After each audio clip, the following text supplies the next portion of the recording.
আসসালামু আলাইকুম। তো আজকে দেখেন দর্শক ভাইরা, আমি একটা জিনিস দেখাই। সারা পুকুরে জাল দেয় না, এক সাইডে দিয়া জাল দিয়ে রাখছে যে বক পাখি বিভিন্ন পাখি মাছ খায়ালায় দেখা। আসলে এত বড় একটা পুকুরে জাল দিয়া রাখছে যে বক পাখি মাছ খায়া ফেলায়। তো এই জন্য আমি আপনাদের কাছে সম্পূর্ণ ভিডিওটা তুলে ধরলাম। এই যে দেখেন ভাই, পাখিরকে ধইরা রাখা যায় না।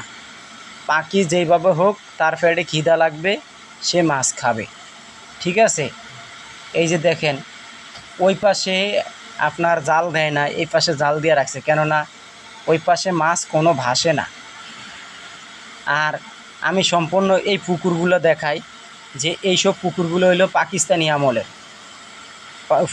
মানে পুকুরের দুই পাশে জঙ্গল দিয়ে ভরে গেছে, ব্রিটিশ আমলের পুকুর তো এই জন্য কেউ ব্যবহার করে না। এখন বর্তমানে মানুষে মাছ চাষ করে, বুঝছেন দর্শক ভাইরা। প্রত্যেকটা ব্রিটিশ আমলের পুকুরের দুইটা করে ঘাট থাকে, পাকা ঘাট থাকে, বুঝছেন দর্শক ভাইরা। ভিডিওটা ভালো লাগলে একে অপরকে দেখার সুযোগ করে দিবেন। আল্লাহ হাফেজ।